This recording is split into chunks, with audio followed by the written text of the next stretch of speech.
true to fashion, was fashionably late arriving here in Helsinki. And though he got to the presidential palace first, he was running at least an hour behind. And the two leaders are talking longer than I think that they expected them to. And so things have been pushed back. But we're going to be heading over to the presidential palace for that press conference in the next half hour or so. What President Trump has talked about at length many times is trying to improve the relationship between the United States and Russia. And that's one of the things that he wants to try to get accomplished in this meeting. Don't call it a summit, according to John Hunston, the U.S. ambassador to Moscow. Call it a meeting. The president tweeting out this morning, our relationship with Russia has never been worse, thanks to many years of U.S. foolishness and stupidity, and now the rigged witch hunt. To which the Russian Foreign Ministry tweeted, we agree. There are a lot of people Wow. that this was not America's fault, that this is Russia's fault for invading Crimea, for meddling in the election, for launching a nerve gas attack in the heart of England. But the president said this morning as he began his bilateral meeting with Vladimir Putin, the goal is to reestablish the U.S.-Russia relationship and put it on a new footing. Listen here. I think we have great opportunities together as two countries that, frankly, we have not been getting along very well for the last number of years. I've been here not too long, but it's getting close to 2 years. But I think we will end up having an extraordinary relationship. I hope so. I've been saying, and I'm sure you've heard over the years, and as I campaign, that getting along with Russia is a good thing, not a bad thing. So as to what form that relationship might take after this bilateral meeting, we'll have to wait and see. Curious that the president, when he was running down the laundry list of issues that the two would talk about, did not mention election meddling, Syria, and Russia's embracement of Bashar al-Assad, or their annexation of Crimea. The president believes one of the biggest issues that they have to tackle is nuclear proliferation. Listen here. I think the world wants to see us get along. We are the two great nuclear powers. We have 90% of the nuclear, and that's not a good thing. It's a bad thing. And I think we hopefully can do something about that, because it's not a positive force. It's a negative force. Now, later on this afternoon at the presidential palace, we will have an opportunity for real transparency here, because the two leaders will be holding a joint press conference. We don't know how many questions they will take. A lot of times it's 2 and 2, but the other day in Britain it was 4 and 4. Or Putin, who's held a 4-hour press conference in the past, may just decide to keep going. And a lot of uncomfortable questions will be asked of these leaders. All the things that the president didn't mention, Sandra, those are going to be front and center in that press conference. Certainly. So basically anything could happen. We are awaiting that Trump-Putin joint news conference. It'll be underway shortly. We know you'll be there, John Roberts. We'll see you again in a bit. Thank you. And Sandra, before leaving Moscow, the spokesperson for Vladimir Putin talked about this being a baby step. Kind of like how President Trump described it, building a relationship. Not getting his hopes up about the meeting, setting expectations low over the weekend. The president said this before coming here. I don't expect anything. I frankly don't expect. I go in with very low expectations. I think that getting along with Russia is a good thing, but it's possible we won't. I think we're greatly hampered by this whole witch hunt that's going on in the United States. Well, Daniel Hoffman is a former CIA station chief who served here in Helsinki as well as Moscow. He's also a Fox News contributor. Dan, good morning to you. Also want to bring in Ed Henry, covered the White House for years, now with us, doing just about everything. Good to see you, Bob. Nice to see you as well. Daniel, you know Vladimir Putin so well. You have studied this man for your entire professional career. Talk about the gamesmanship of his later rival. Yeah. He kept the Queen waiting. I think he kept the Pope waiting. Why does he do that? So it passed his prologue, and you're absolutely right. He likes to keep his visitors waiting. It's kind of an old czarist tradition. Make your subjects wait and show who's boss. And Vladimir Putin has kept American officials waiting, including Secretary Kerry, for hours in Moscow. So I think Vladimir Putin knew what he was doing. He didn't have a very long trip, and the weather looks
We have left NATO with more money, with more unity, with more spirit than NATO probably has ever had. We have a strong and powerful NATO. When I became president, we didn't.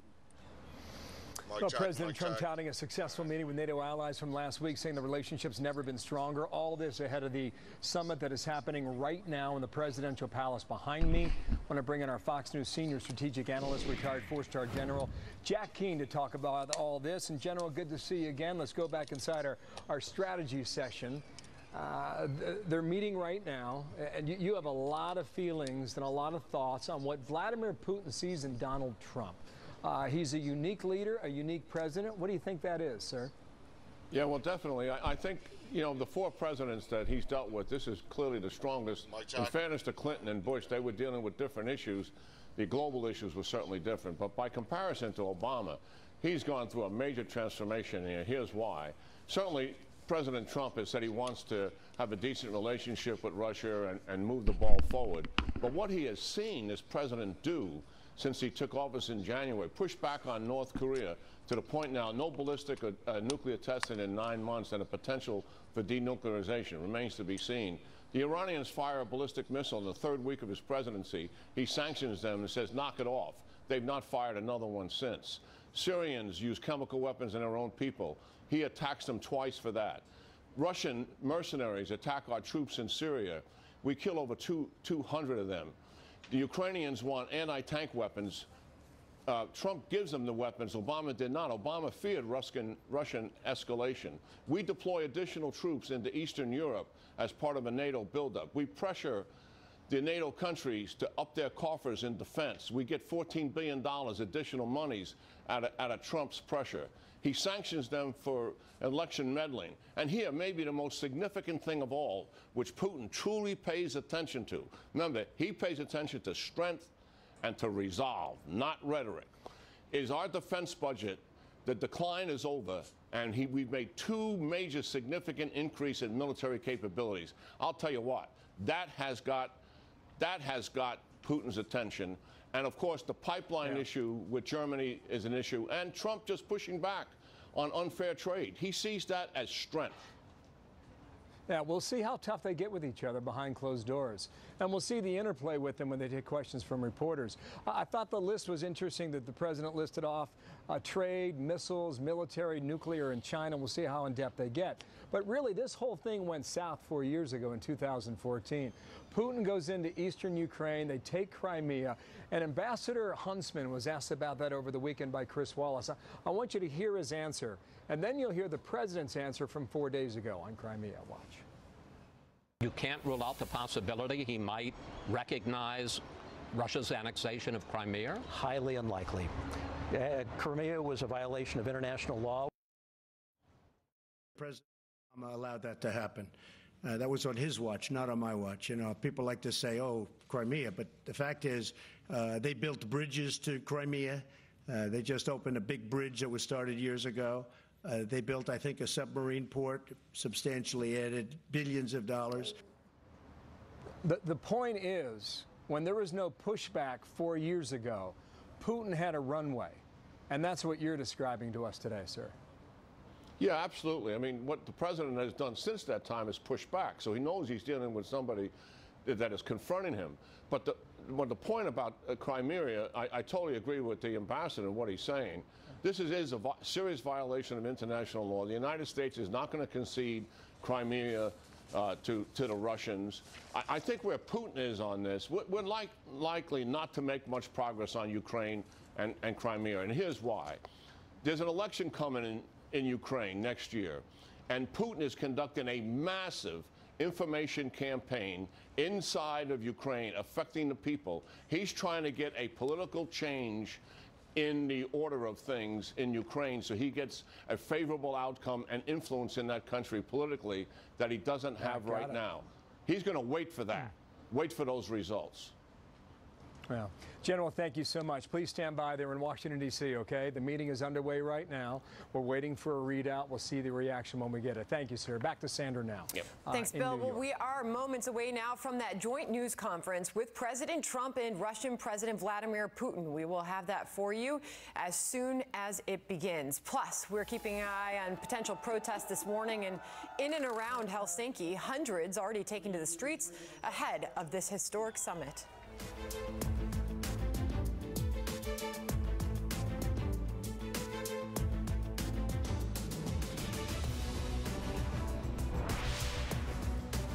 You're turning onto the street when you barely clip a passing car. Minor accident, no big deal, right? Wrong. Your insurance company is going to raise your rate after the other car got a scratch so small you could have fixed it with a pen. Maybe you should take that pen and use it to sign up with a different insurance company. For drivers with accident forgiveness, Liberty Mutual won't raise their rates because of their first accident. Liberty Mutual Insurance. Liberty, liberty, liberty, liberty. It's time for Vistaprint's semi-annual sale. Save up to 50% off across our site, including business cards in a wide range of shapes and sizes, postcards available in multiple sizes and paper stocks, and banners both indoor and outdoor, and much more. It's all up to 50% off. So go to Vistaprint.com before July 24th and enter the promo code SAVEBIG. It's the semi-annual sale happening now at Vistaprint. Crab Fest is back at Red Lobster. Discover our largest variety of crab and crab dishes all year, like new Crab Fest Combo. Your one chance to have new jumbo snow crab with tender Dungeness crab. Or try Crab Lover's Dream, sweet, juicy king crab and jumbo snow crab cozied up with crab linguine Alfredo. Even our shrimp is crab-topped. So hurry in and get your Butter Dunkin' game on, because Crab Fest will be gone in a snap. And now bring home the seafood you crave with Red Lobster to go. Call or order online today. My digestive system used to make me feel sluggish, but those days are over. Now I take Metamucil every day. It naturally traps and removes the waste that weighs me down, so I feel lighter. Try Metamucil and begin to feel what lighter feels like. And try new Metamucil Fiber Thins, made with 100% natural psyllium fiber. A great tasting and easy way to start your day. Trump, Putin, and the meeting the world is watching. After the summit, Tucker has critical coverage live from Helsinki tonight. Life is forgetting that extra screw, moving your boxes into the pavement, a workout that doesn't quite work out. No matter what happens, the Thumbtack app can help. We'll find you local pros for the job. See their prices and reviews. Even chat with pros right in the app. Download the free app or go to thumbtack.com today. Hi, I'm Joan London.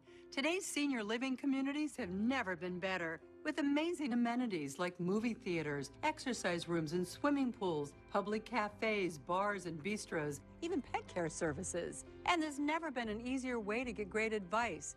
A Place for Mom is a free service that pairs you with a local advisor to help you sort through your options and find the perfect place. A Place for Mom. You know your family, we know senior living. Together we'll make the right choice. Fox News alert, we are keeping our eye on some of these protests ahead of the Trump and Putin summit in Helsinki. Hundreds of demonstrators taking to the streets, opposing the meeting and voicing concerns over how issues like human rights, democratic governance, and the environment are being addressed. Kevin Cork joins us now live from Helsinki. Good afternoon to you there, Kevin.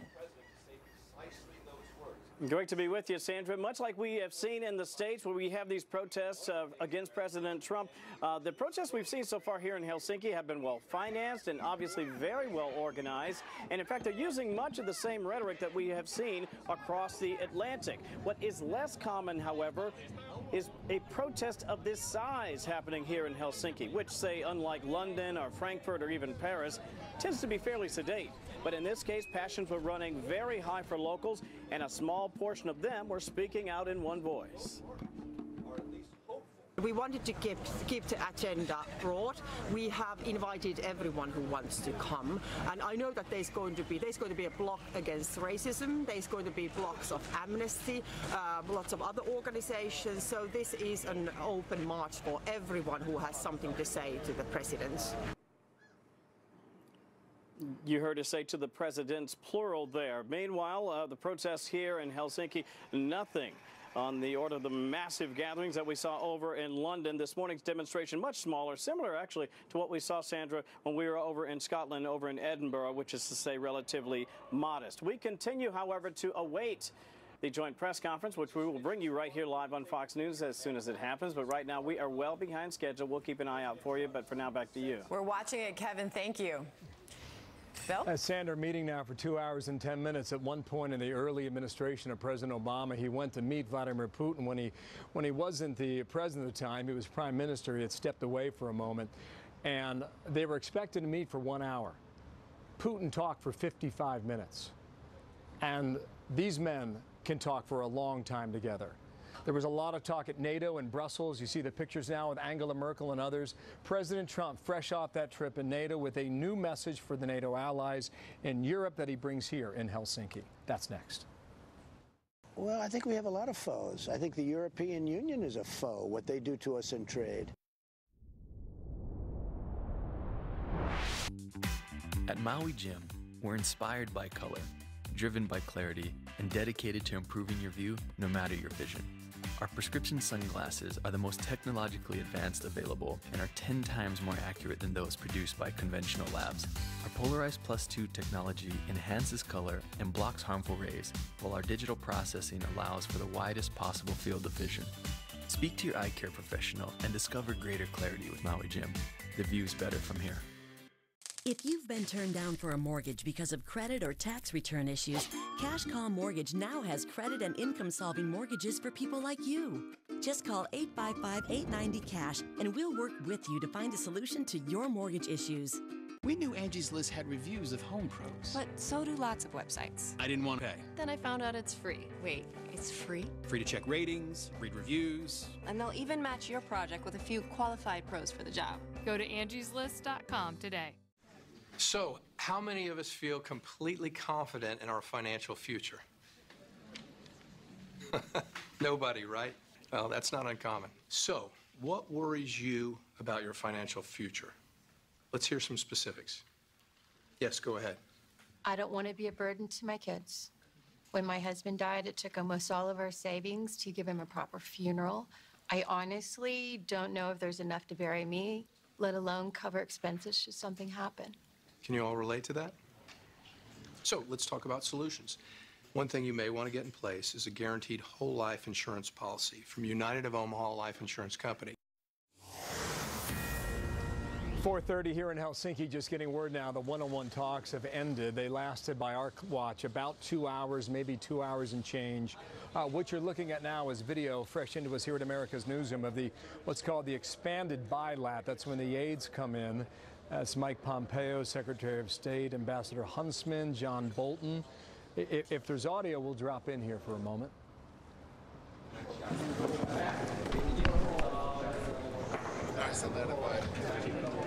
There might have been something there off the top, but I don't think there was much, and clearly not as much as the opening remarks with Presidents Putin and Trump from about 2.5 hours ago. They will continue these talks on Ukraine, on Syria, on the long list of items that were spelled out prior to this. And I mentioned a moment ago, Sandra, that Vladimir Putin and President Trump can talk, and that's a fact. The last time they got together in their first meeting, they talked for more than 2 hours. First Lady Melania was sent in to break things up, and she was only partially successful because they came back later and talked for another hour. So talking might be a good thing, and if you hear either one, especially President Trump leading into this, he thinks building these relationships are where you need to start in order to forge forward with a better future. So in the bilats now, and a lot of those faces, I'm sure to our viewers on the U.S. side were quite familiar there in that picture. And we'll await that joint news conference. Thanks, Bill. Well, I think we have a lot of foes. I think the European Union is a foe, what they do to us in trade. Now, you wouldn't think of the European Union, but they're a foe. Russia's a foe in certain respects. China's a foe economically, certainly. They're a foe. But that doesn't mean they're bad. It doesn't mean anything. It means that they're competitors. They want to do well, and we want to do well. President Trump taking aim at the EU, but backing off of his criticisms of NATO, saying that the alliance is strong and rich again. The president also tweeting that relations with Russia are at an all-time low ahead of his meeting with Vladimir Putin. And he's blaming America for what he calls its foolishness about Russia, citing foolishness. Let's bring in our panel. Fox News politics editor Chris Stirewalt is here. Doug Schoen, Fox News contributor and former advisor to President Bill Clinton, and Lisa Booth, senior fellow for the Independent Women's Voice and Fox News contributor. So this is fun. I kind of feel like we're all kind of, you know, we're all this fancy Monday. And we are looking at these live shots of Helsinki, and this extended bilateral meeting is happening right now between these two world leaders. What a moment this is for this presidency and for continuing relations with Russia. What do you expect from this, Chris? I have no earthly idea because I don't really know what the purpose, I don't know what the object of the meeting is. And I'm not sure anybody particularly does. It is true that Russo-U.S. relations are bad. They have been bad for a while. I mean, I know there are a number of things to talk about, but it's not like one of those in the old days when there's no treaty, there's no clear goal here except for to try to make things better. Well, the president said when they both sat down and initially got together this morning that they're going to talk about a lot of good things, ranging from Crimea to Syria. Election meddling may come up, but there's a lot of things from trade to missiles to China. The president said that they're discussing behind closed doors. Look, we have traditional positions. We have condemned, as we should have, the annexation of Crimea and the invasion of eastern Ukraine. We have condemned their incursion into Syria. We have condemned, in no uncertain terms, election meddling. I would hope, Chris, at the very least, the president would reassert traditional positions of U.S. foreign policy that traditionally leaders on both sides have supported and articulated. We heard the president this morning say something that he has said many times leading up to this. Getting along with Russia is a good thing, not a bad thing, said the president this morning. Well, yeah, I mean, I think the point of this, I mean, the Trump administration, the president himself has set expectations extremely low, basically saying that this is just trying to make nice. But part of the reason why tensions are so high, because despite some of the rhetoric we've seen from this president, the actions have been tough in dealing with Russia. You're talking about closing 3 Russian facilities, expelling 60 Russians. We're talking about sanctions on individuals and entities, the selling of lethal arms to Ukraine, energy exports to Poland. I mean, so we have seen actions from this administration that are arguably very tough. You know, the president tweeted just ahead of this and used that word foolishness, referencing back to the history that we have dealing with Russia. He said our relationship with Russia has never been worse, thanks to many years of U.S. foolishness and stupidity, and now the rigged witch hunt. And he said, he made a prediction sitting there with Vladimir Putin to kick things off this morning that these two countries, he said, will end up having an extraordinary relationship, Chris. Well, all of his predecessors have wanted the same thing, too.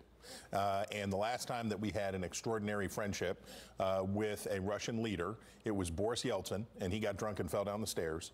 And the Russian people were humiliated by their friendship with us. The Russian people don't particularly want to be friends with the United States. They want Russia to be a global power. They, however the populace of Russia feels about the demise of communism, they definitely did not like the demise of the concept of a superpower Soviet Union. And Putin's whole mission has been to restore this concept of Great Russia, to bring it back. They see the period of time after the fall of the Soviet Union until Putin's rise as a humiliation, and they want strength. And that's what the language that Putin speaks and the language that his subjects, the people he rules, that they understand, strength. You know, leading up to this, the president, and this was the look we just had inside of that room as these meetings are ongoing. We're awaiting that joint news conference between the two world leaders. But Doug, this is after the president, leading up to this, took on some of our closest allies, saying in an interview with CBS Evening News when he was asked what the president's biggest foe globally is right now, he responded, well, I think we have a lot of foes. I think the European Union is a foe, what they do to us in trade. And he went on. Yeah, and this upsets really the entire post-Second World War alliance system. He should have spoken of our enduring relations with the Europeans, with NATO.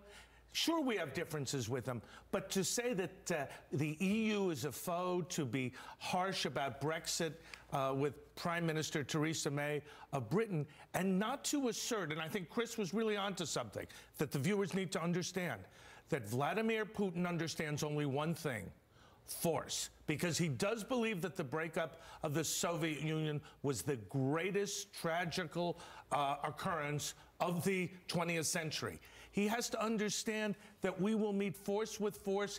NATO will remain strong in the Baltics. Do you expect that that's the front he's putting on in this meeting? No, it isn't the front he's putting on so far, to the best of our knowledge. All right, Lisa, Germany has responded, by the way, to the president calling the EU a foe. The foreign minister there has responded saying we can no longer completely rely on the White House. But to be fair, some of the criticism from President Trump is fair. I mean, in regard to our NATO allies spending their fair share on defense spending, or even something like the Nord Stream 2. I mean, it's completely fair for trying to place sanctions on Russia and hurt them financially and economically. And meanwhile, Germany is cutting a deal for a pipeline that's going to give Russia access to their gas market to the tune of 50 to 70%, and is going to pump tons of money into, you know, Russia's coffers. So, I mean, I think that criticism is completely fair from the president. In some respect, if he didn't say something along the lines of Germany is held captive from Russia and use that sort of language, would we even be talking about the gas or the pipeline to begin with?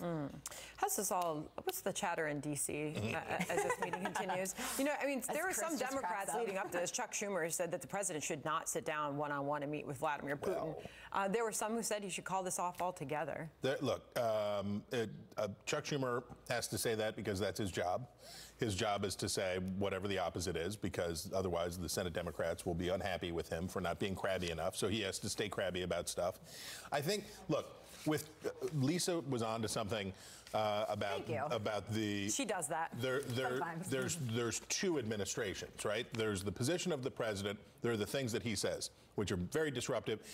And if you paid attention to his Twitter feed, you would say U.S. foreign policy is going totally haywire. We are abrogating old alliances, and we are canting towards Russia and all of this stuff. And then you flip the page and you look at what his Secretary of State is doing. Remember the look on the face of Kay Bailey Hutchison and John Kelly when it was a bad. But that's because the breakfast was bad. And Trump starts ripping the hide off of Angela Merkel's Germany and all of this stuff, and it was just like erp. So there's two sides of the coin. There's even a third side, which is that our allies don't know what to expect from us, and that uncertainty breeds what Vladimir Putin is looking to do. In short, Sandra, he's looking to divide us at home, which has happened, and divide us in Europe. Doesn't that unpredictability also help us? Not to my way of thinking. Russia. I mean, I think the best thing President Trump did in foreign policy was out of the gate dropping the mother of all bombs and striking Syria, because I think what he wanted to do and his administration wanted to do early on was set a different tone for this administration. All right, well, expectations high and low, depends on who you talk to for this meeting. They're ongoing right now. The two are going to get up and stand before the press and answer questions. We don't know how many yet. We don't know when that's happening. Bill Hemmer, hopefully the panel can stand by as we await that. Yeah, and normally, Chris is exactly right. Normally when you have a meeting like this or a summit like this, you've got some sort of communique that's organized prior to the meeting that everybody signs off on in the end. We don't believe we're going to get that today. We may not even get a statement that is signed by both sides. But we'll wait and see. By the way, the president said a moment ago, we're off to a very good start. It was just a small clip of video you saw as the cameras went inside for the bilateral talks, but saw John Bolton on camera, saw Mike Pompeo, and the president clearly sitting in the middle. So those talks are now underway. That is stage 2 of the day today. And stage 3 will be the joint news conference that will happen live, perhaps in an hour, maybe a bit longer than that. But we are just at the beginning of a historic day in Helsinki. We're going to bring in the former Arkansas Governor Mike Huckabee to break all that down, coming up momentarily right after this, live in Finland. Your first request of Vladimir Putin needs to be, tell us which airport we can pick up the 25 Russians that tried to interfere with the fundamentals of our democracy.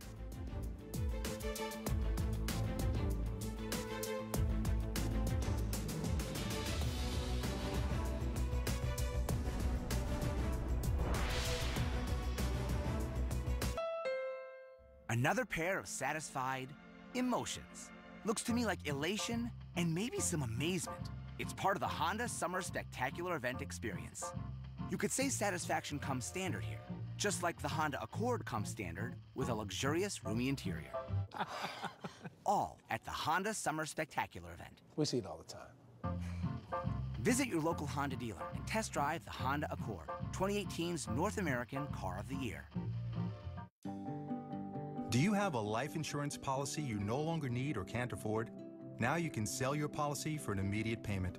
We bought life insurance when our kids were young, to protect their future. Our youngest just turned 40, and we no longer needed the coverage. That got us to thinking about letting our policy go. So I did some research and called Coventry Direct. I learned that you could sell all or part of a life insurance policy, even a term life policy. Turns out, people have been selling policies like ours for the past 15 years. Who knew? We sold our policy. Now we have money to help with the medical bills. And to add to our retirement. If you have $100,000 or more of life insurance, you may be a candidate to sell your policy. Call 1-800-471-6800 or visit CoventryDirect.com for a free information packet. 1-800-471-6800. Coventry Direct, redefining insurance. Psoriatic arthritis tries to get in my way. Watch me. I've tried lots of things for my joint pain. Now, watch me. Think I'd give up showing these guys how it's done? Please. Real people with active psoriatic arthritis are changing the way they fight it. They're moving forward with Cosentyx. It's a different kind of targeted biologic. It's proven to help people find less joint pain and clearer skin. Don't use if you are allergic to Cosentyx. Before starting Cosentyx, you should be checked for tuberculosis. An increased risk of infections and lowered ability to fight them may occur. Tell your doctor if you have an infection or symptoms of an infection, or if you have received a vaccine or plan to. If you have inflammatory bowel disease, tell your doctor if symptoms develop or worsen. Serious allergic reactions may occur. With less joint pain, watch me. For less joint pain and clearer skin, ask your rheumatologist about Cosentyx. Attention, this is a legal alert. Certain manufacturers of surgical mesh have issued recalls due to high rates of mesh failures and complications. If you've received a mesh patch during hernia repair surgery and experienced serious complications or required revision surgery, call us right now. You may be entitled to substantial financial compensation. Call 1-800-800-1155. We are Parker Wakeman and we can help. 1-800-800-1155. Call us right now.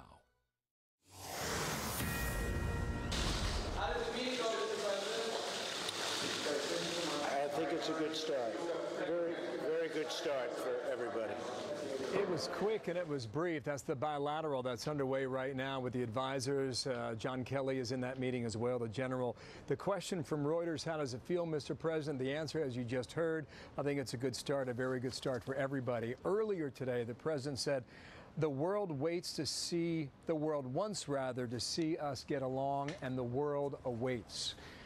We await a news conference that'll happen here sometime, maybe in an hour, 2 hours from now. Governor Mike Huckabee is with me now to talk about this. And, sir, thank you for your time.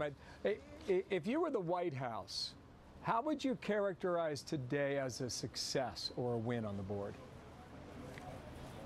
I think it's all about relationship building. It's about the optics of saying that we're going to sit down and talk to leaders with whom we have very strong disagreements, leaders who lead a country that clearly are trying to meddle, not just in our elections, but all over the world. People who are not good actors, they're bad actors, we know that, and to be very blunt with them. And anybody who's ever been in the meeting with the president, you know, all these people who are whining and rolling their eyes at the president, what they don't understand, if you're in a meeting with him, as I've been many times, this is a blunt talking guy. He is not a wuss. He doesn't go into a meeting and act like some wallflower sitting over there and just taking punches. Whatever people perceive of him, he goes in with blunt force, and I'm convinced that with Putin, he's going to, you know, be very blunt with him and talk to him straight about what he expects. How hard does he push the election deal? You know, he walks in there with this indictment by Bob Mueller on Friday of 12 Russian intel officers throughout the entire country, Moscow and St. Petersburg. How tough does he go on that? Well, you know, I think that there's two things that are going to play here. Number one, he's going to verbally say this is unacceptable. But President Obama, you know, made the comment to Putin back in 2016, cut it out. Oh, that really changed the scene, didn't it? I think he's going to do it with actions. His words don't really matter that much. Putin doesn't care. But I'll tell you what he cares about. He cares about us producing enough oil to take that market away from Russia and devastating their economy. He cares about us expelling diplomats, which Trump already has done. And this president was willing to go into Syria and took the lives of 200 Russians who were complicit in the nerve gas. So I think the president is playing the right course. In person, he's the nice guy, but he's also showing that as well as he's willing to shake his hand, he's willing to double up his fist and punch him in the face. And he's doing that. You know, and the most significant way he will do that is take away their money through oil. What we just watched there is called a pool spray, right? One network camera goes in and they share it with all the other networks. I think that was the quickest pool spray that I have seen in a long time, if not ever. I mean, if that's the entire length of that, it did not run more than 12, 13, 14 seconds, Governor. I don't know what that says, but there are a lot of people looking at body language today, and certainly we're waiting for the press conference. Turn the argument around. How does Vladimir Putin consider this a success today? What does he need? I think it's good for him to show that he's trying to be equal to the United States, equal to President Trump. He's not. His country isn't. He would like to believe that he is. He'd like to believe that he still leads the old USSR. He doesn't. And the economy of Russia is in the toilet. There's a lot of great wealth at one end of the economy, but there's extraordinary and growing poverty at the other end. And he can't mask that. But I believe for him, this is a lot of show. He needs it to kind of tell everybody back home, I'm a tough guy. Heck, he may even take his shirt off and walk around the press conference with his shirt off and dare Donald Trump to do the same thing, for all I know. Let's pray to God he doesn't. But, Bill, I think that's where Putin comes from. He just needs to make this look good. But it can't turn out really that well for him. Well, he took his coat off when he got off the plane when he arrived here, about 30 minutes late. And they've got record high temperatures in Helsinki, so it's always possible. Governor, thank you for your time. Yeah. Mike Huck will be with us live today. You bet. We'll talk to you real soon, okay?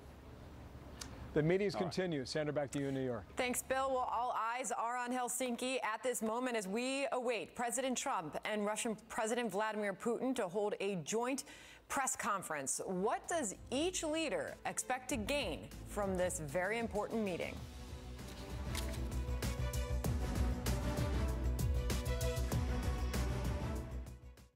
Vladimir Putin, Chris Wallace, an exclusive interview.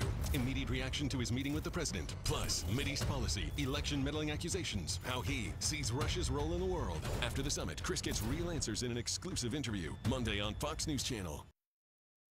So it was last Sunday. I was watching the game, painting Gracie's nails, you know, team colors. And I was like, Gracie Jane, we need to turn this footballing up a skosh. And that is when that dish listening guy just popped in. He said he was listening to what I was saying. I loved it, right? Red Zone. He says, get Dish for extra action through NFL Red Zone. And I said, we like extra. We're all about extra. Right, Gracie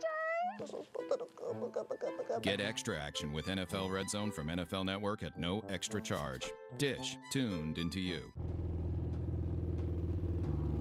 no matter who rides point. There are over 10,000 Allstate agents riding sweep. Call one today. Are you in good hands? Over 40, feeling tired, losing muscle, and even romantic drive? Man up with Ageless Male. Natural ingredients clinically shown to support energy, promote muscle, and boost free testosterone. Man up with Ageless Male. President Trump on Hannity. In his first interview after meeting with Putin, he breaks down the critical discussion with Sean. The must-see sit-down. Tonight, only on Hannity. Imagine one day to get the summer-ready body you've always wanted. Imagine one day to a slimmer waist, toner arms, and thinner thighs. One day isn't someday, it's now. Sonobello, America's #1 cosmetic surgery specialist, can help you lose fat and transform your body in as little as one day. Absolutely, the next day you see the results. 100%, I wish I would have done it sooner. Using advanced microlaser technology, our experienced board-certified plastic surgeons can target multiple problem areas in just one day. Call 888-317-1425 for your free, no-obligation consultation and find out how to get one area free. That's your stomach, inner thighs, even your arms, free. And with locations nationwide, there's a Sonobello near you. Get our best offer of the year. Book now and get one area free. Payment plans available. Call 888-317-1425. Now. Hiring was always a huge challenge. Endless hours on job sites with not a lot to show for it. Then, I found ZipRecruiter. They figured out hiring. I post my job, they put it all over the web, and they send me the right people, because their technology is smart. ZipRecruiter often sends me the right person in 24 hours. ZipRecruiter, the smartest way to hire. Try it for free today at ZipRecruiter.com/Fox. Hi, I'm Joan Lennon. Today's senior living communities have never been better, with amazing amenities like movie theaters, exercise rooms and swimming pools, public cafes, bars and bistros, even pet care services. And there's never been an easier way to get great advice. A Place for Mom is a free service that pairs you with a local advisor to help you sort through your options and find the perfect place. A Place for Mom. You know your family, we know senior living. Together we'll make the right choice. Fox News Alert, we are live from Helsinki this morning. A split show. Bill Hemmer is in Helsinki. I'm in New York City, where President Trump in Helsinki and Russian President Vladimir Putin are meeting for this historic summit. Byron York joins us. He's chief political correspondent for the Washington Examiner and Fox News contributor. Byron, good morning to you. So, good morning, Sandra. As we await the two to emerge and give this press conference, what is each leader hoping to gain from this meeting? Well, I think with President Trump, it's basically knowing Vladimir Putin and insight into Vladimir Putin. The president has said on a number of occasions that he believes in meetings. He thinks it's good to see another world leader face to face. Donald Trump is not going to read a long briefing book about Vladimir Putin. He's not going to read a biography. He feels that a couple of hours in a room with him, which he has just had, will tell him a lot more about Vladimir Putin than any other way of learning about him. And from Putin's side, of course, Putin has been something of an international pariah since the Ukraine and Crimea situations, and now he is meeting one-on-one, equal to equal with the President of the United States. That's a big benefit for him. It's really interesting you keep using that word meeting instead of summit, because as you can explain, this isn't a true old-fashioned summit in the true sense of the word in which it's traditionally used. Why? Not at all. I mean, a lot of people, maybe they grew up watching Reagan and Gorbachev with these summits, and you'd have these long, carefully prepared international meetings in which both sides had come to an agreement. Maybe there was a treaty to be signed, there was some sort of agreement to be signed, and the summit had a very scripted quality, and everybody knew exactly what was going to take place. This is not that. Here again, going back to Donald Trump believing that the meeting is the thing, they come with clearly an agenda. I mean, there's a lot to talk about, with arms control. There's an arms control treaty between the United States and Russia that expires in 2021. There's Syria, there's Ukraine, Crimea, there's 2016 and possible 2018 Russian meddling in U.S. elections. There is a lot to talk about, but having an agenda is not the same as having a prefab accomplishment going in, and that they don't have. Almost 700 Russian people and companies are under U.S. sanctions right now. Byron, do you expect the President Trump, to bring up those sanctions with Vladimir Putin? Well, I would certainly expect it to come from Putin, who they're obsessed with U.S. sanctions and getting relief from U.S. sanctions. I think one of the things that is missed in some of the popular conversation about President Trump, because he's been accused of, going easy on Putin and refusing to criticize Putin, is that actually the Trump administration has been quite hard on Russia, perhaps much harder than previous ones, in arming Ukraine, in increasing sanctions, not just general sanctions, but sanctions on individual wealthy Russians, all sorts of things the president has actually done that are quite negative from a Russian point of view. We'll see what gets done today. We are waiting the two world leaders to emerge. Byron York, thank you. Nearly 5 o'clock in the afternoon in Helsinki. We are awaiting President Trump's joint news conference with Vladimir Putin. We'll bring that to you live when it begins, as our special split edition of America's Newsroom rolls on right after this. Your insurance rates skyrocket after a scratch so small you could fix it with a pen. How about using that pen to sign up for new insurance instead? For drivers with accident forgiveness, Liberty Mutual won't raise their rates because of their first accident. Liberty, liberty, liberty, liberty. When did you see the sign? When I needed to create a better visitor experience. Improve our workflow. Attract new customers. That's when Fast Signs recommended Fleet Graphics. Yeah, now business is rolling in. Get started at fastsigns.com. This is not a bed. It's a high-tech sleep revolution. The Sleep Number 360 smart bed intelligently senses your movement and automatically adjusts, so you wake up ready to run the world. The new Sleep Number 360 smart bed from $9.99. This is an urgent message from the International Fellowship of Christians and Jews. There is an emergency food crisis for elderly Holocaust survivors in the former Soviet Union. This is a fight against time. What we're dealing with is coming out, meeting someone who's 85, 90 years old, can't get around, has no food, has no water, and just wants to give up and die. And that's where we come in. We are called to comfort these people, to be a blessing to their lives. For just $45, we'll rush an emergency survival package to help one desperate elderly person for a month. Call right now. Call 1-800-235-9977. In Ukraine, there's no support network. They don't have food cards or neighbors that come in to help. They're turning to us because they have nowhere else to turn. Your gift is a lifeline to help these elderly Jewish Holocaust survivors, help them to live out their final years with dignity and love. Call right now. Call 1-800-235-9977. What I pray is that you won't turn your eyes, but you will look at their suffering, and your heart will be changed. With your gift of just $45, we can rush an emergency survival package to help one desperate elderly person for a month. Call right now. 1-800-235-9977. Call 1-800-235-9977. Adulthood comes with many responsibilities. But you can get in your car and drive to Arby's for a $1 Coke float. So, it's a wash. Arby's, we have the meats. For every home project, HomeAdvisor finds trusted local pros. For every pro, you can read customer reviews.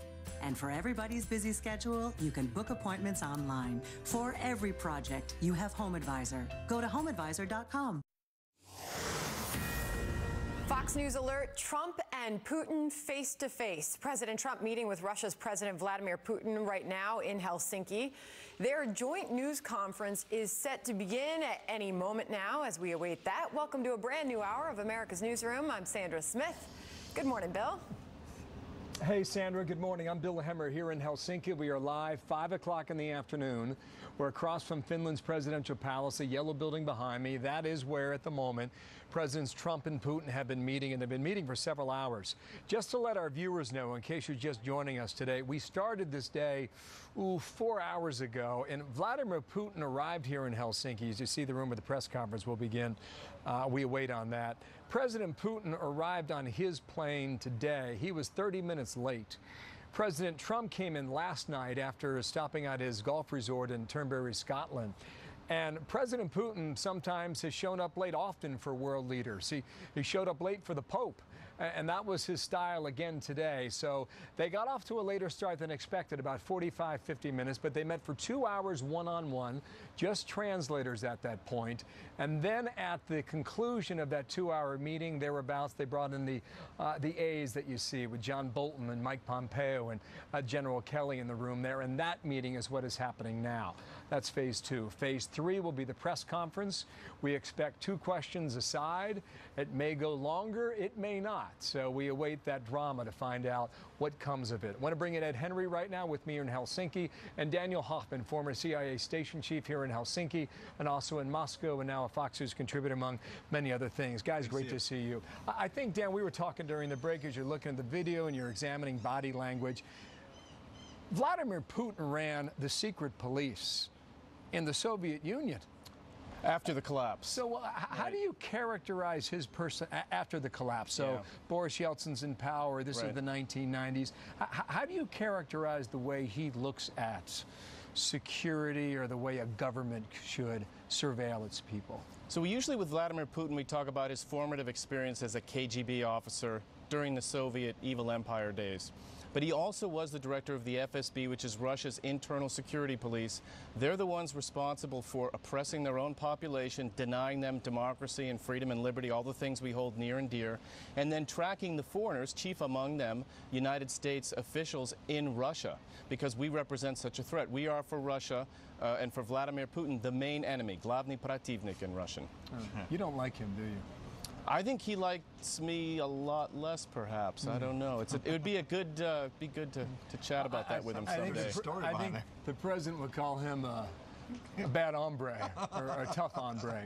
Ed, you've been to a lot of these summits over the years with President Bush and President Obama. How would you characterize so far what you've seen? Is it normal? Is it standard, or is it not? Not really standard, because I don't think anything with President Trump is standard at any of these summits. We saw that in Singapore.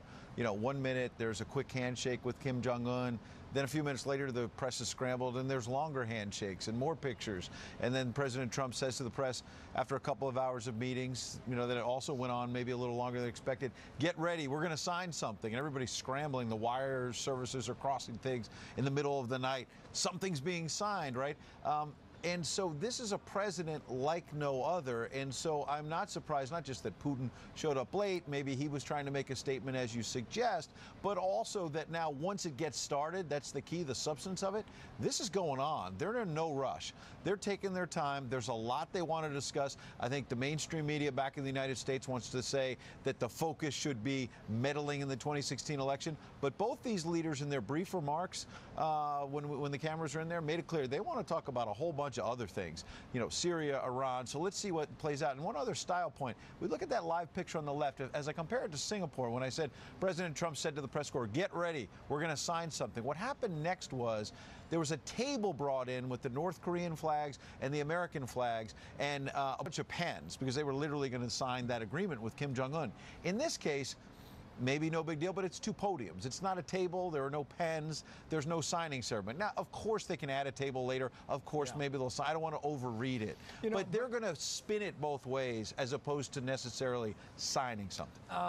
I said to you 2 days ago here in Helsinki, I'm not sure what comes out of this, and I would not be surprised if nothing came out of it. Yes. Is it still fair to make that statement? Look, here's another point. Look, President Trump's been consistent about a couple of these things. One is he said in the campaign, everybody's out to get Russia. They do bad things, but if we have a better relationship with them, we can get their help in Syria and with Iran and whatnot. He's consistent on that. And he also said in the campaign something that his critics always sort of shook their head, among other things, was that he had more stamina than Hillary Clinton, and if he was elected, he'd work harder than any president.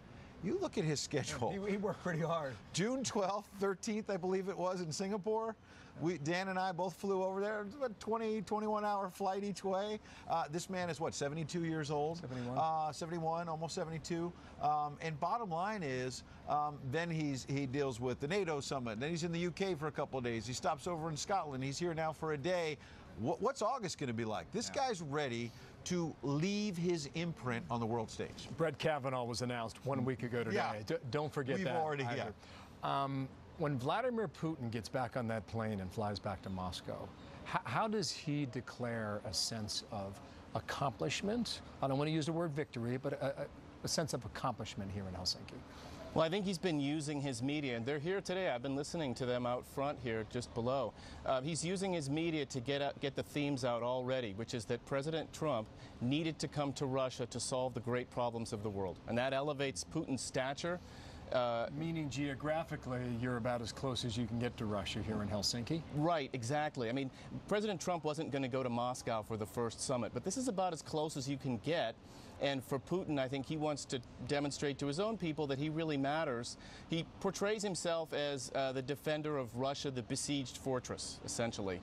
And, you know, he's the guy in whom Russians can trust to defend their national interests. Those are the key themes, I think, that he'll want to so you're hearing disseminate. It doesn't it also suggest that the Russians want to get out there, that President Trump, the great world leader, is coming to the Russian president to settle these big issues like North Korea? I think that's the point you're making, right, exactly. with these reporters. I mean, that's what Vladimir Putin will say. He'll say, look, we're a resurgent country. We're active in the Middle East. We're the big player in the Middle East, North Korea. We're even in your backyard in Latin America and in your cyberspace. There's no secret there. There's a Kremlin return address on just about every single thing they've done to us in cyberspace, and purposely so. And that's Vladimir Putin's point. He wants to show that he can go toe-to-toe with his main enemy. I think when you talk about the cyber war, the Russians have excelled at this. And if you read the indictment on Friday that came out by Bob Mueller indicting 12 Russian intel officers, it is very specific, but the Russians have excelled in this for a reason. That's how they can disrupt the normal order of the world today. Right, so here's an example of our multifaceted relationship with Russia. Here in Helsinki last month, Chairman of Joint Chiefs of Staff, General Joseph Dunford, met with his Russian counterpart, Valery Gerasimov, to deconflict Syria battlespace. Gerasimov is the author of The Hybrid War, which the Russian military intelligence GRU has deployed against Georgia and operated against us in cyberspace. So we've got concurrently Russia threatening our national interests and the two countries coming together to try to solve some things where our interests coincide. If that's a microcosm of our big relationship right there. That's a very interesting anecdote, too. Press conference. Yeah. Do they take two aside? Are the reporters preordained?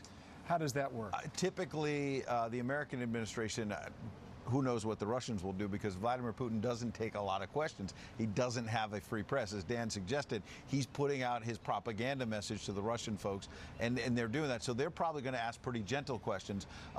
The American media, it's going to be a free-for-all, because this is your first and maybe only crack in your career at Vladimir Putin, who doesn't take a lot of questions, as I say. And everybody wants to know what happened in the last election.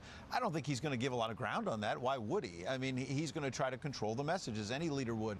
I suspect, though, while Putin will want less questions, President Trump at these recent events, he'll keep going. And I think he might take more questions. And he's willing to fight on the meddling thing and say, look, I asked him about it. Enough is enough. Let's move on to bigger subjects.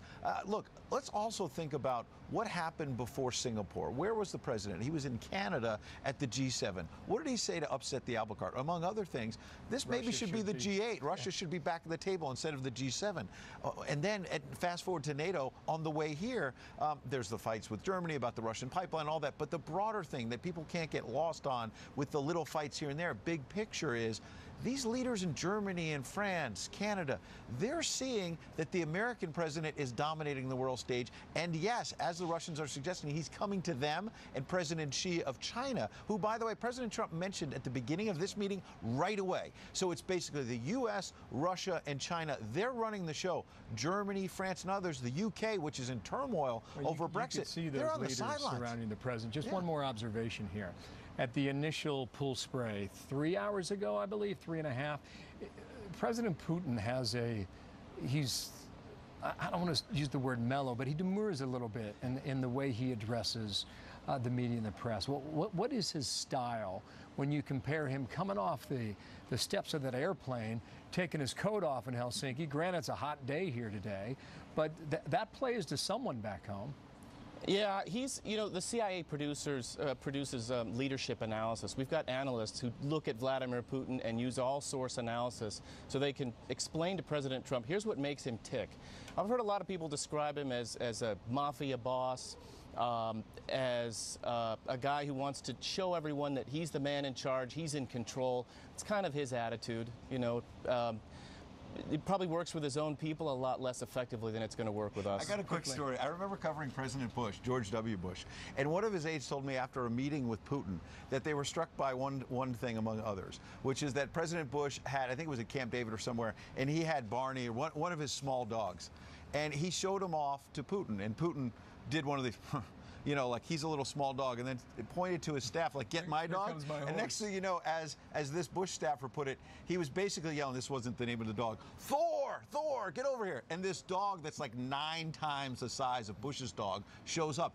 Every little edge that Putin thinks he can. I'm not saying he succeeded, but my dog's bigger than yours. He tries. Gentlemen, really great to talk to you again. Okay, we'll talk to you next hour. Daniel, Edward, thank you. Nice to see you. Back to Sandra now in New York. The bilat continues.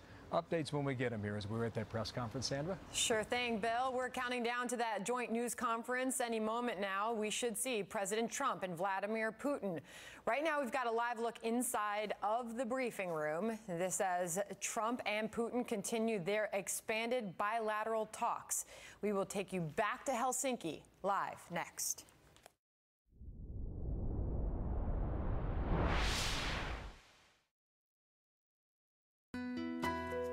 Are you a veteran, own a home, and need cash? You need to know about the New Day 100 Home Loan for Veterans. It lets you borrow up to 100% of your home's value, not just 80%. And that can mean a lot more money for you and your family. With our military service, veterans like us have earned a valuable VA benefit, the right to apply for a VA home loan.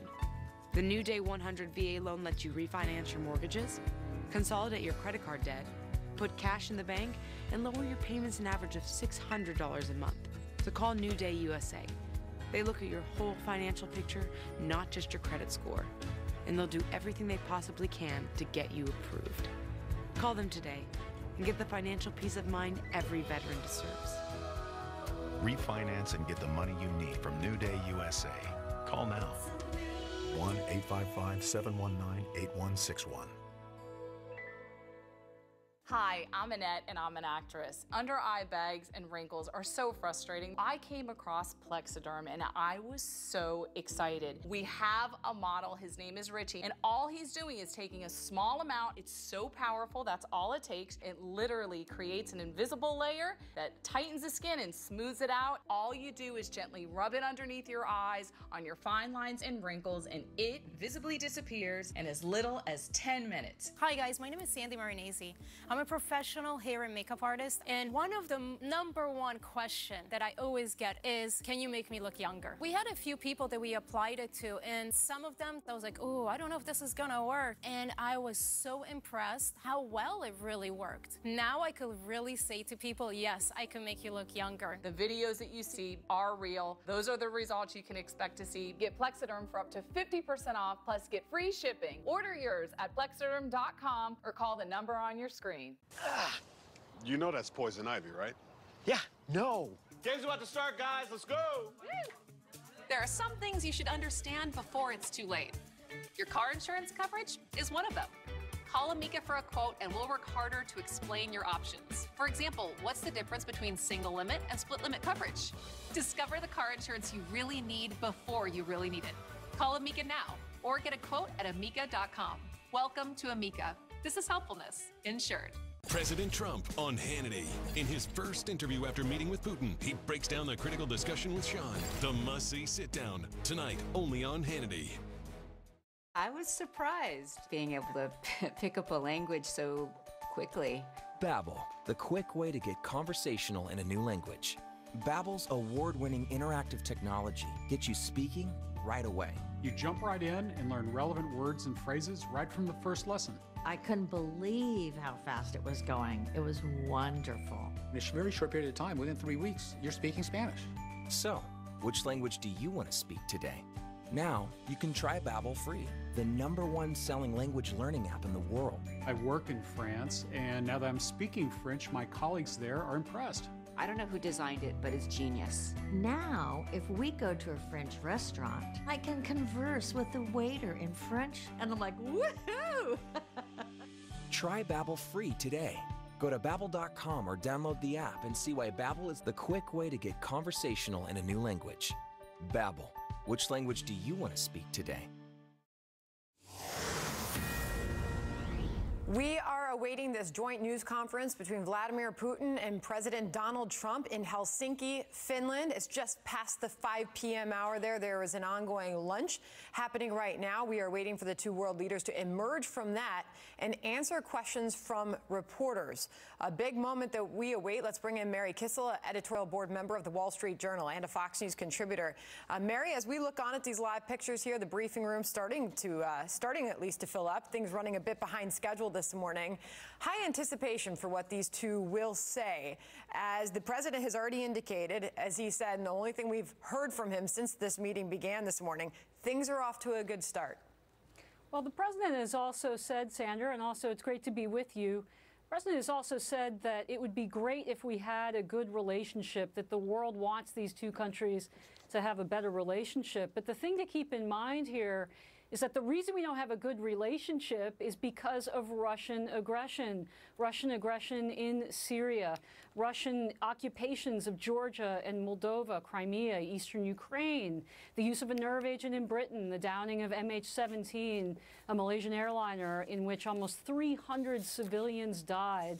The Netherlands and Australia have pinned that on Russia. So Putin's MO here is to come into the summit and to say, let me help you solve all of the problems that I have created in the world. So it'll be very interesting to hear what was discussed, what the terms were, and if anything more was achieved other than just a handshake and perhaps a tough conversation behind closed doors. Well, the president made a prediction, Mary, just a few minutes before he walked into that closed-door meeting with Putin this morning and said, we will end up having an extraordinary relationship.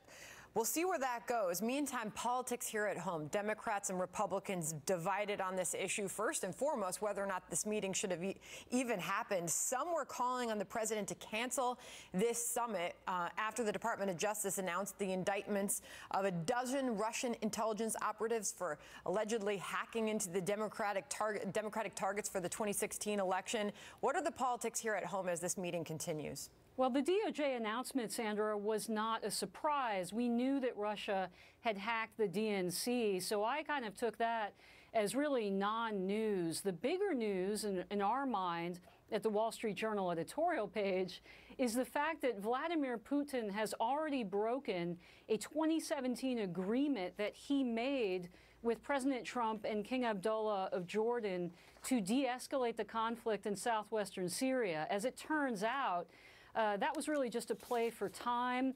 It was a way to keep the United States at bay and let Assad continue his campaign to subjugate his own people in a very brutal way in the suburbs of Damascus. Now that that campaign is over, Russia is helping Assad, along with the Iranians, now turn their attention to that area in southwestern Syria, where the Russians had supposedly, again, forged an agreement with President Trump.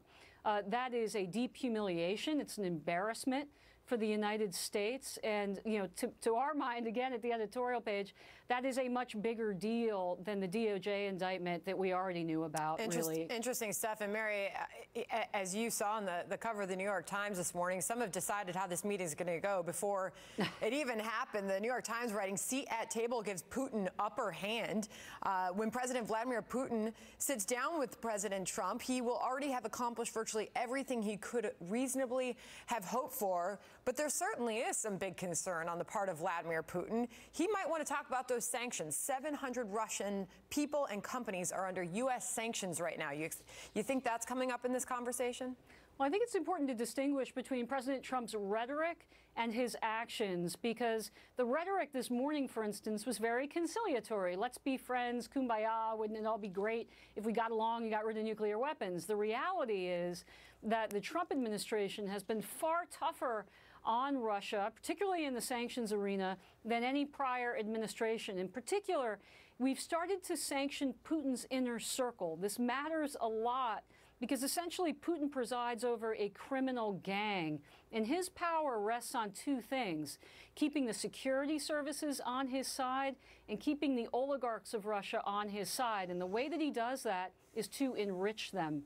So when we start sanctioning that inner circle, we're really starting to put pressure on Putin himself. That's why Putin is so eager to see those sanctions eased. Mary, speaking on Fox News Sunday, the U.S. ambassador to Russia, John Huntsman, said the president was highly unlikely to recognize Putin's 2014 annexation of Crimea, but he didn't altogether rule it out as a possibility in this meeting. What do you expect on that front? Well, we'll see, Sandra. I don't think it's good to predict what President Trump is going to do, because we honestly almost never know.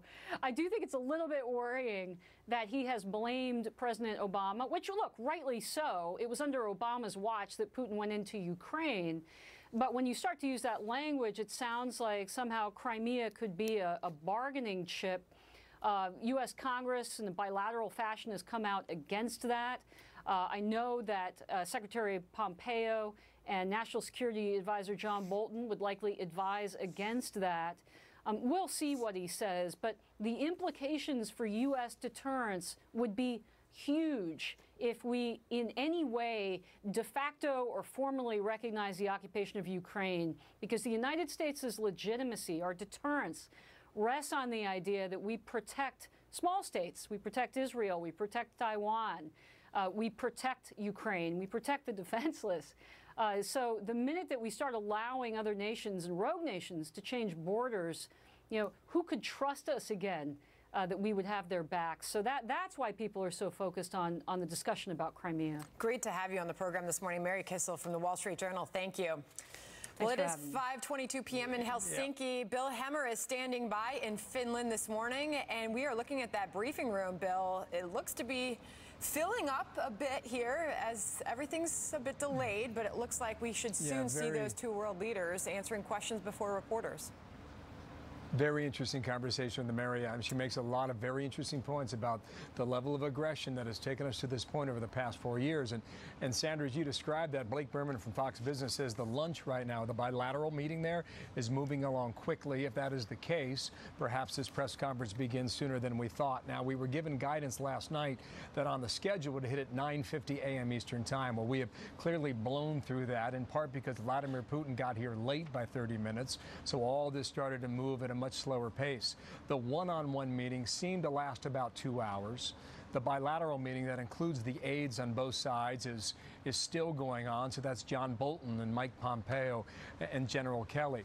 But prior to leaving Moscow, I want to bring this to you now. This is the spokesperson for Vladimir Putin. He talked about today's meeting being a baby step.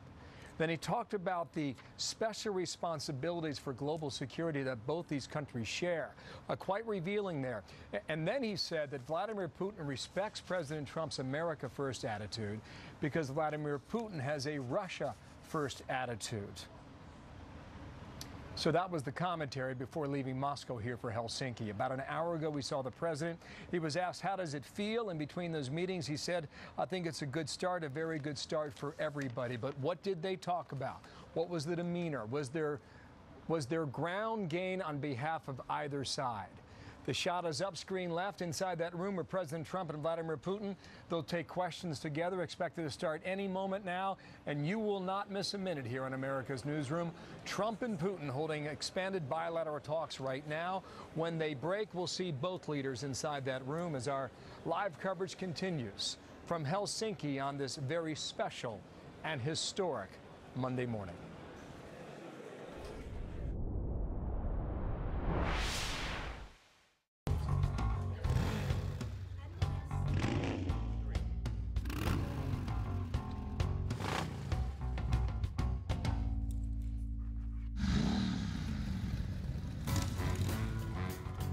No matter who rides point, there are over 10,000 Allstate agents riding sweep.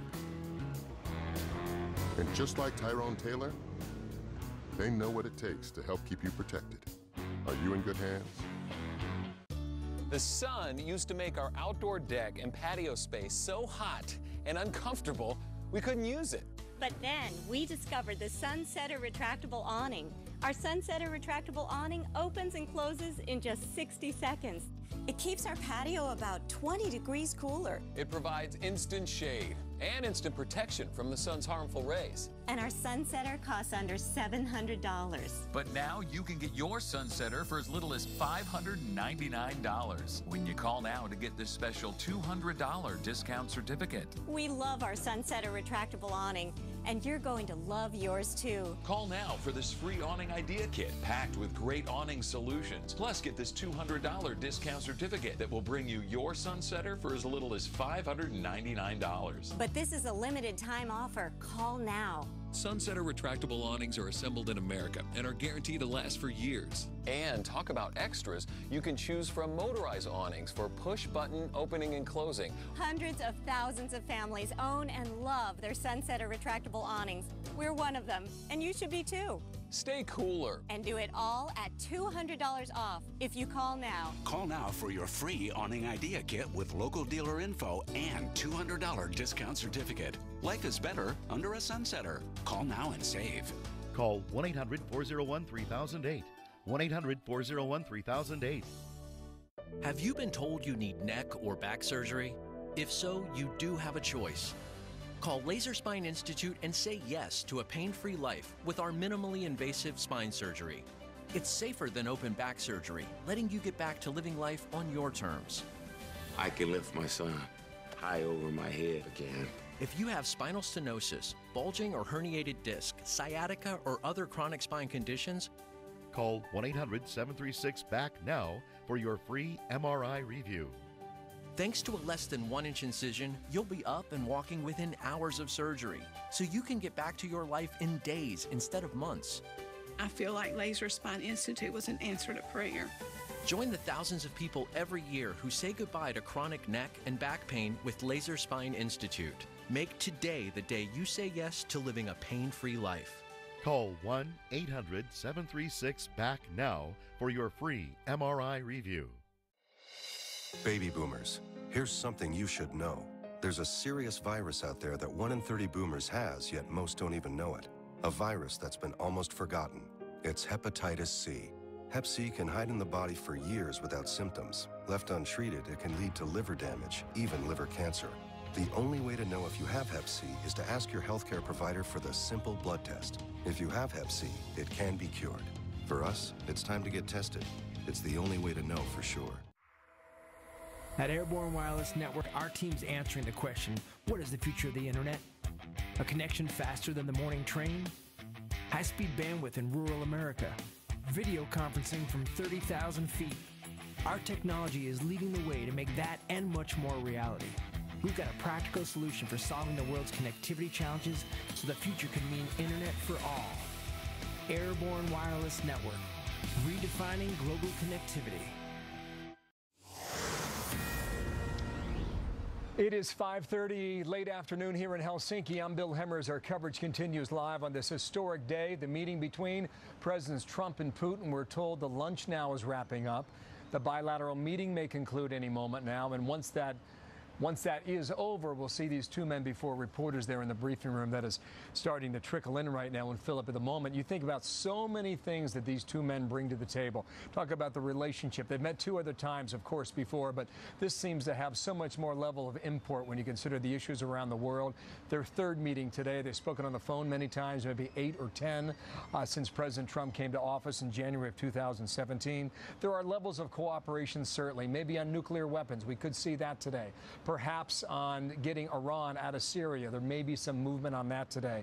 But there are clear disagreements on Crimea, on Ukraine, and certainly the evidence that Bob Mueller has brought forth on behalf of Russian intel meddling with the election of 2016, rather. There's a press conference that will begin any moment now. But before that starts, I want to bring in our Chief White House correspondent, John Roberts, traveling here in Helsinki. And John, I think you're in the room. What do you think? I see you now. Where do you think we are right now, John? We don't know, Bill. We could be just a few minutes away. Last estimate I heard might have been somewhere nearer to 6 o'clock, but it appears that this expanded bilateral meeting is moving along more quickly than we initially thought, so it could be sooner. We'll just stay tuned. You mentioned people trickling in. I've got to tell you, Bill, it was an absolute torrent because you've got the Russian media here, you've got the American press, you've got the international press, a very small room to get a lot of people into, and this process so far has taken about 90 minutes to get us all into this room. But thankfully, we're getting settled and we're getting very close. Interesting to point out that that one-on-one bilateral meeting between President Trump and President Putin went on for more than 2 hours, reminiscent of what happened at the G20 in Hamburg, Germany last year, where we expected the two leaders would meet for maybe 30 minutes, maybe 40 minutes. They spent 2 hours together. So clearly they have a lot to talk about, which makes all the more ironic the fact that these two met on the sidelines of the APEC conference in Da Nang, Vietnam last year, but didn't have a bilateral meeting. The official reason for the White House, they didn't have much to talk about. But look at how much is on the table. We've got Crimea, we've got Syria, we've got meddling in the election, we've got the nerve gas attack in London. So what to do about Syria? Why is Vladimir Putin continuing to prop up Bashar al-Assad? What happened to that deconfliction agreement that we had with them in Syria? I mean, there is so much to talk about. In addition, the president wants to talk about nuclear proliferation, military issues, and trade. The president said going into this that the relationship with Russia was at a low point. I've seen other analyses that believe that the level of cooperation, the type of relationship the U.S. has with Russia is at a low point from the end of the Cold War. The president going into this with low expectations, saying he doesn't know what to expect out of this, but coming out of that one-on-one bilateral meeting, the president said a very good start, a very, very good start for everyone. So, Bill, he usually doesn't say that unless he has made, I don't want to say some sort of breakthrough, but at least some sort of movement. Very quickly, when very soon for now, when the leaders come out, we'll be able to ask them the questions about the things that they didn't want to talk about going in, and we'll see what they have to say, Bill. Yeah, I believe it's 2 aside. I think on Friday it was 4 aside with Theresa May there in England. John, have you got any word about any paperwork they would sign? I mean, normally you get a communique on a summit like this, but we don't expect a communique. But will they sign anything on behalf of the two leaders today? You know, Bill, I really don't know. You know, typically when you go into these meetings, or summit as this was called, and then John Huntsman, the U.S. ambassador to Moscow, came out, or to Russia, came out and said, don't call it a summit, it's a meeting. But typically when you have meetings like this, you've got what are called deliverables, and they may be small, but, you know, even being small, they can be significant, you know, given the circumstances. But we don't know if there are any deliverables coming out of this, or if there is any statement that is going to be signed. We knew early on in the North Korea summit that there was going to be a declaration because the White House made us aware of that. We haven't heard anything from the White House about what these two leaders may say. So when they come out, hopefully not long from now, it's going to all be a surprise to all of us, Bill. It will actually be think, news. John, yeah, we are coming to the two most important and perhaps most interesting aspects of this entire meeting. The press conference, as you just point out, and then we'll see Chris Wallace's sit down for 30 minutes with Vladimir Putin, and we'll share that with viewers back at home and around the world. We will parse the language, John, and we'll try and read the body language as well. But this is about the point when we find out if Helsinki was worth it. Exactly. And again, the president lowering expectations going into this as he did, going into the North Korea summit a month ago in Singapore, so that any little bit of movement looks like it's a success. Don't forget, we'll hear from President Trump at length as well, because he's doing interviews with both Tucker Carlson and Sean Hannity that are going to air later on today on Fox.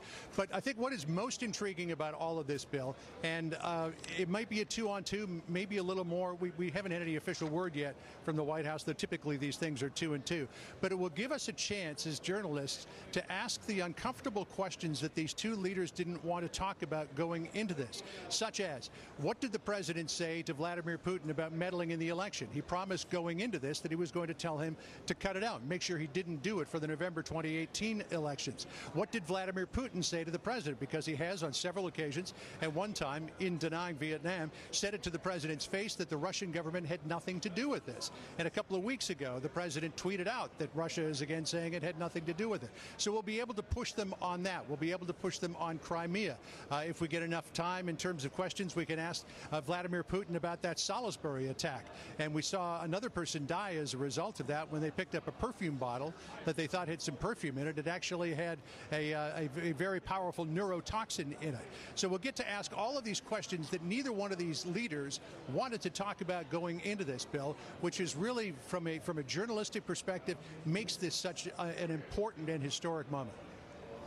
Excellent points. Thank you, John. We'll be back with you in a moment inside that room, okay? Just across town here in Helsinki. Thanks, prior to, you bet. Thank you, John. One-on-one talks there, Sandra. The world wants to see us get along. That was the message from President Trump. As we await in Helsinki, back to you now in New York. All right, we'll see how things go with that lunch. Looks like it is moving along a little bit more quickly than we thought. We're going to have a lot to talk about here and now and after this news conference. Let's get back to our panel. Chris Stirewalt, Fox News politics editor. Doug Schoen, former advisor to President Clinton and Fox News contributor. Lisa Booth, senior fellow at Independent Women's Voice, also a Fox News contributor. Lisa, to you first, as we look at this briefing room filling up here. Things off to a good start. We heard from the president so far. What are you expecting when those two world leaders step up to the microphones and answer questions after it looks like the lunch is moving along a little bit faster than expected, but the one-on-one was about 2 hours longer than expected? Well, and having worked in political communications, I am very interested and looking forward to watching this joint press conference. I think it's going to be extremely interesting to see how both sides frame the conversations that have taken place, to see the spin. Also, someone mentioned earlier, or Bill had mentioned earlier, looking at the body language as well between Putin and President Trump. And look, Russia has been almost a singular focus of the American media for about a year plus. I'm also interested in seeing what sort of questions are asked. So I've got my popcorn out somewhere, but I'll be watching it. And of course, there's certainly going to be a question, Chris Stirewalt, on election meddling, don't you think? I mean, as John Roberts just said, that was the one thing both world leaders did not want to discuss heading into this, but the president did say, I'll ask him about it.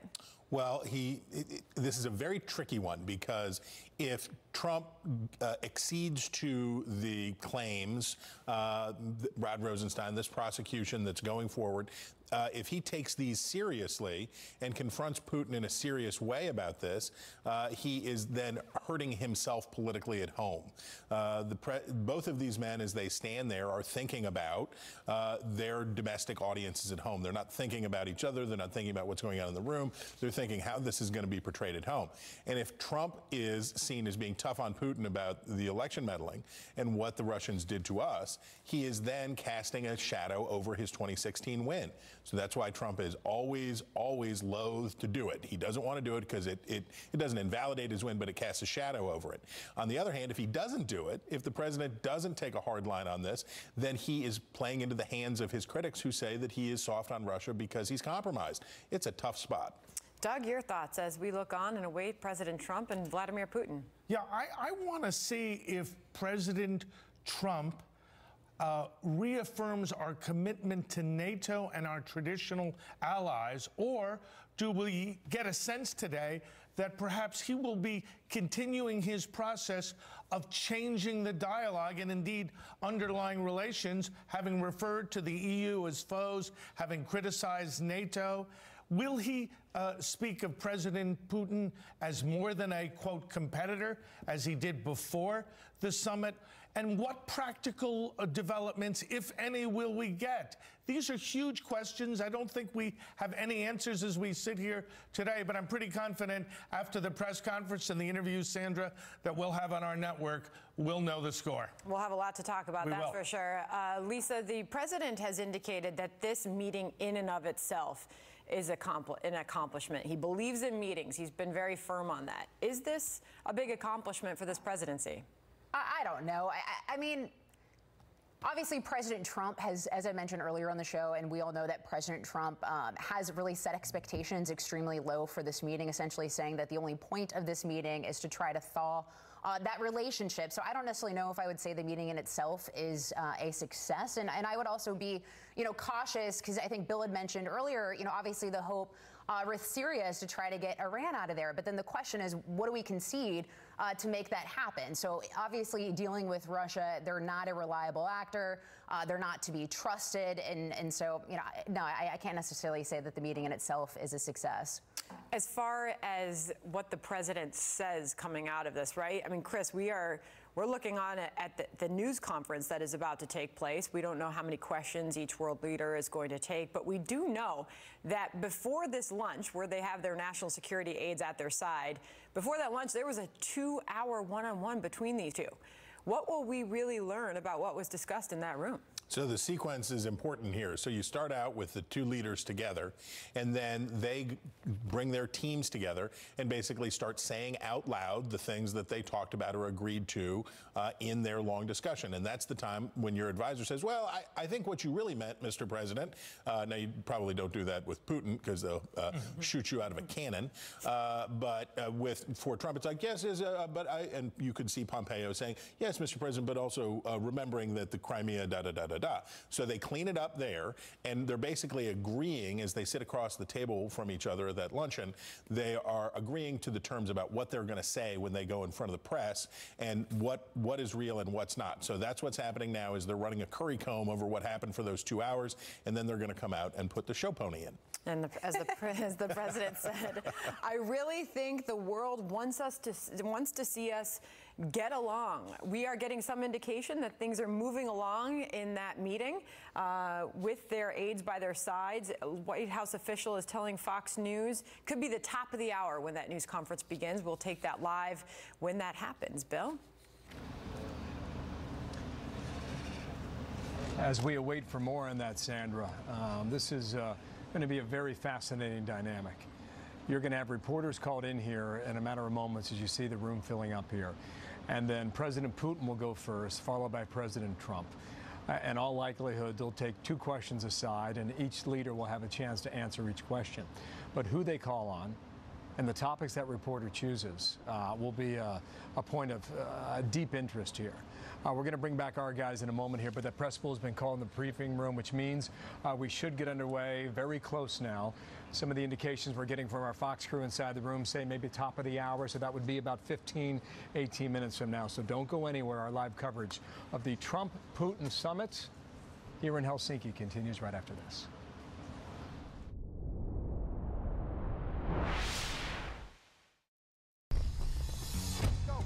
Theft really is this frequent. An identity is stolen every 2 seconds. See if your social security number has been compromised with a free dark web triple scan at Experian.com/scan. From the very beginning, it was always our singular focus, a distinct determination to do whatever it takes, use every possible resource to fight cancer, and never lose sight of the patients we're fighting for. Our cancer treatment specialists share the same vision. Experts from all over the world working closely together to deliver truly personalized cancer care. Specialists focused on treating cancer using advanced technologies and more precise treatments than before. Working as hard as we can, doing all that we can for everyone who walks through our doors. This is Cancer Treatment Centers of America. And these are the specialists we're proud to call our own. Treating cancer isn't one thing we do. It's the only thing we do. Expert medicine works here. Learn more at cancercenter.com. Cancer Treatment Centers of America. Appointments available now. Looks like you're not sleeping well. How did you know? Megan! Hey, you're that guy. The My Pillow guy. That's right, and I'm here to help you get the best sleep of your lives. Oh, you have a down pillow. Here's the problem with down pillows. You lay there, you feel comfortable, and guess what? It goes down, and you got one bent neck. So this pillow's no good, and I see you sleeping on memory foam. Right. Well, I'll show you what's wrong with that idea. Okay. Sleep's all about too high or too low, and I'm going to show you where your comfort level would be. So, that feels better. Right, that's better, but I'm not going to sit and hold this all day. So every morning you're getting up like, it's not good. Just like all of you out there, I had problems sleeping. I had tried every pillow out there and none of them worked. That's why I invented My Pillow. My patented fill adjusts to your exact individual needs and helps keep your neck aligned. My Pillow will hold its shape all night long, regardless of your sleep position, for the best sleep of your life. Call or go to MyPillow.com now. Use this promo code and Mike will give you a second MyPillow absolutely free. Hurry, this offer ends August 1st. It feels great to wake up in the morning and feel well rested. It's shocking to me that a pillow could make this big of a difference in my life. I make all my pillows in my home state of Minnesota, and I back them with my 60-day money-back guarantee. My Pillow has a 10-year warranty, and it's machine washable and dryable. Sleep is one of the most important things to your health, and My Pillow is one of the most important things to your sleep. Call or go to MyPillow.com now. Use this promo code and Mike will give you a second MyPillow absolutely free. Hurry, this offer ends August 1st. Sleeping better. Much better. My wedding ring, have you? No. Mom. I caught a snake, but it got out. There are some things you should understand before it's too late. You got a what? Your car insurance coverage is one of them. That's why you should call Amica. We explain what's important to you, like the difference between collision, liability, and comprehensive insurance.